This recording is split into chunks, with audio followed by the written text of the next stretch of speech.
Aloha! Welcome back to the Anxiety Coaches Podcast.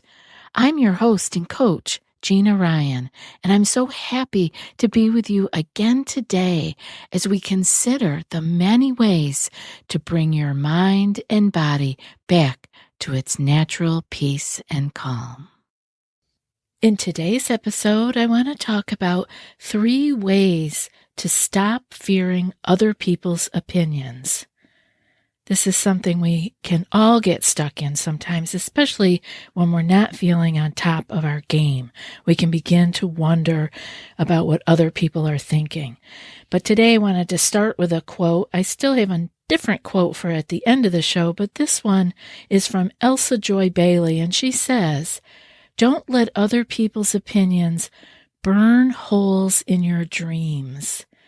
And I just think that's a beautiful way for us to remember that we have something inside us that needs to come out, and it doesn't need to be approved of by other people. We think that, but other people are probably not thinking that about us. What we have inside us can die still inside us if we put our attention on the need for the favorable opinions from others. How many of our other fears that we have in our lives, whatever they are, we all have our own little concoction of them. How many of those stem from the fear of the opinions of others? How can the opinion of others affect us? One way is closing down. And that closing down of our own self can become a habit. Again, leaving everything inside us, never expressing our true selves. Sometimes the fear plays out only in our heads, right? In our thoughts. But sometimes it plays out in real life with the mind reading that we do and the what ifs, leaving us fearful of people and their opinions. Facing this fear of others' opinions as a real issue, as a fear, is important because then we can see that self-acceptance and valuing our own opinions can be a valid and meaningful way and a step out. I want you to be prepared, though, if you decide to start stepping out and having your own opinions, because some people may give you pushback. Because if you feared other people's opinions in your past, you may have become somewhat of a people pleaser during that whole process, and others may be used to you being a people pleaser, and it may not be something that works for you, but it may have worked for them. So you want to be aware that as you begin to heal and you begin to be more self-expressive, maybe you begin to actually go in the direction that you have always dreamed of. Maybe it's small ways, maybe it's big ways, but there will be people that may notice, and they may not all be happy about it. Not to worry, everyone can adjust. This is your life, and you don't need to live by fearing other people's opinions about you. Now let's get back to the 3 ways that you can stop fearing other people's opinions. I have the first one written down for you as the what-if questions. These are all things that you have to let go of. The 3 ways that I have for you are 3 things that you need to let go of. Sometimes less is more. So one of the things we're going to let go of is the what-if questions. They don't approve. Isn't that a what-if? What if they don't approve? What if they don't like? What if they don't care? Can you hear your own mind coming up with these sometimes? The what-if questions. And it's about another person and about their way of feeling or thinking or dealing with something, not about your thoughts. So what we can do is to let that kind of thinking go when it comes up. So how do we do that? Well, the biggest piece is becoming aware aware of these what if questions. Anytime you find yourself going, what if, it just rolls off the tongue, and boy, does it roll off the mind. What if this? What if they don't approve? What if they don't like this? What if they don't care? Just pause and let it be there. And ask yourself, what if they do? We're going to just turn the coin around. What if they do? What if they don't? We are not in control of that. So we could ask either question. If you can come up with the what if negative, I want you to just pause and come up with the what if positive. There's no reason that the negative one is more important, because both of them are out of your control. They're not there. You are not in that mind, and you cannot control what anyone else thinks about anything, none less what they think about you and what you are doing. And now the second one that I have for you that I want you to let go of is mind reading. We've gone over these in a different podcast before. I had quite a long list of these, but these three are very good for the worry about what other people are thinking. Mind reading, thinking that we know what others are thinking. It goes right in with the first one too, with the what if. We think we know, what if they're thinking this? What if they're thinking that? Mind reading is, you're sure you know what they're thinking. I know he's thinking this. And we do this very unconsciously. So what does that mean? How's the way out of it? What is the way to let go of this? The way to let go of it is to be aware of it. When you find yourself thinking something that's giving you a little bit of that angst, and you're thinking that you are knowing what someone else is thinking. Often we think that because of maybe a facial expression or the way that their body language is coming across to us. It may or may not be a problem. They may be thinking something that we are picking up on, but they may not be. The thing is that you don't know what other people are thinking, so let it go. Let go of the mind reading.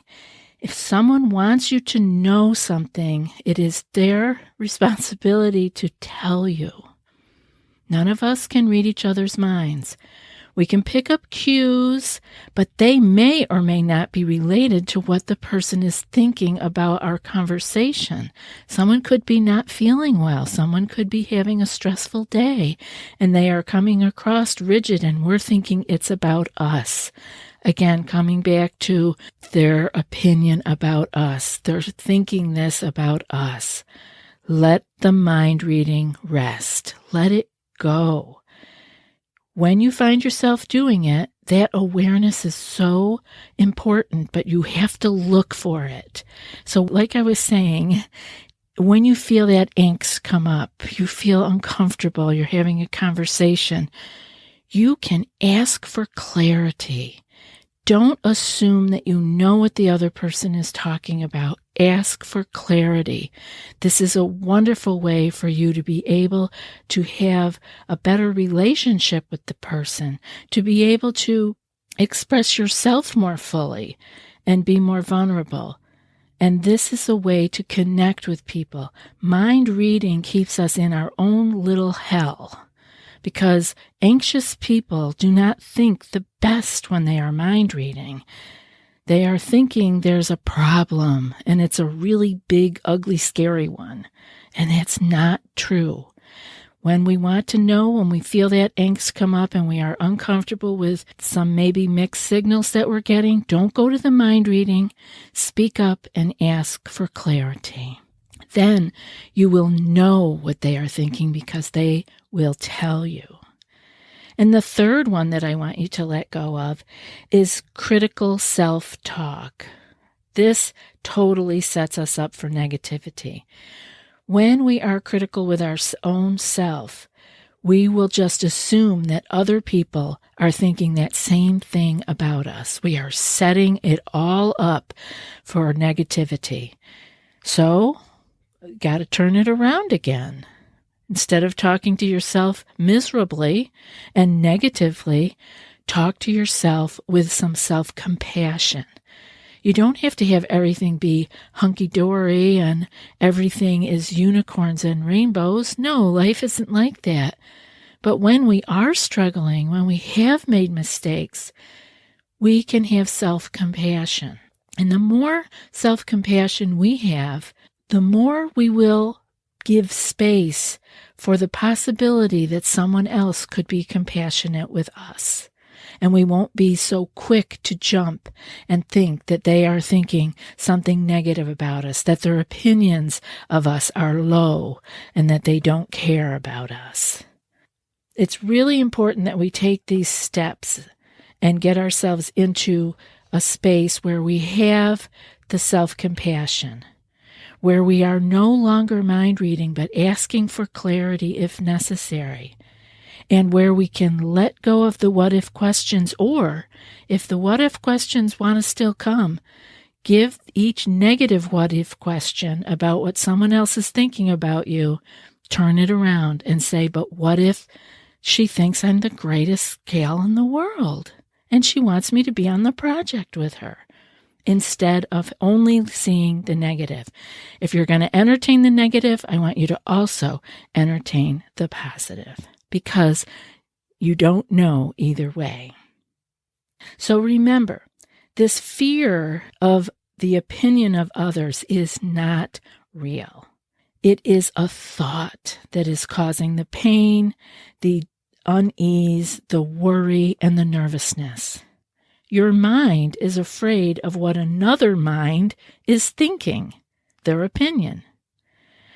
Just like you cannot cope with the thought of what if for a future event, those are thoughts, you cannot cope with the thoughts of another person. You can cope with their verbal opinion of you, their verbal demand of you, but you cannot deal with the thoughts that they are possibly having. Talk about going way out on a limb. Not only is it a thought that someone else is having, but it might or might not be possible. Yes, it causes thoughts in you.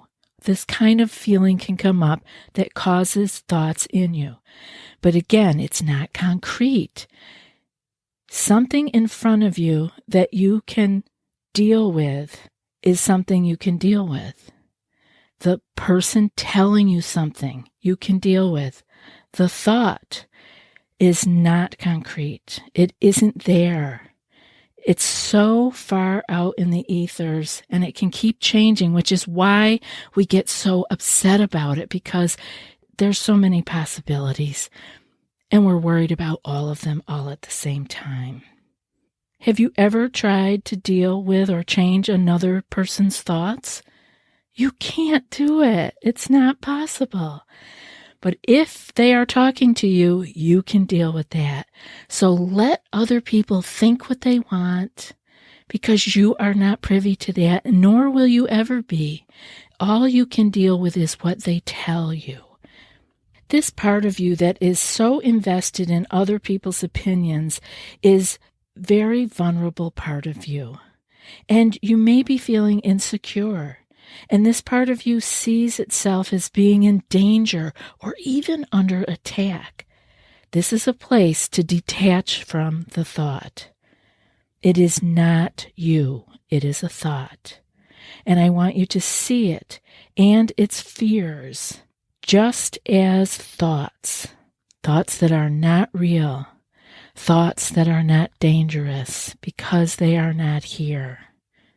Using meditation and loving kindness in particular, you can begin to see the thoughts not as harmful or real, but you can begin to open your heart and begin to see that you have space inside you that is complete without wondering what other people are thinking.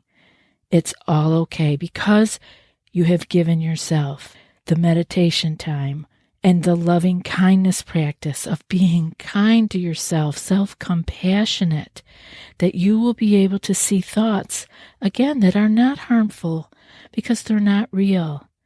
And you'll be able to take that big open heart of yours out into the world with less worry about what other people are thinking. I hope this show has been helpful for you, and I hope that you are giving yourself the time and the space required for you to do your very own healing. And now for today's quote. You probably wouldn't worry about what other people think of you if you could know how seldom they do. And that's from Olin Miller. I'll be back in a few more days with another podcast. Until then, be well and aloha.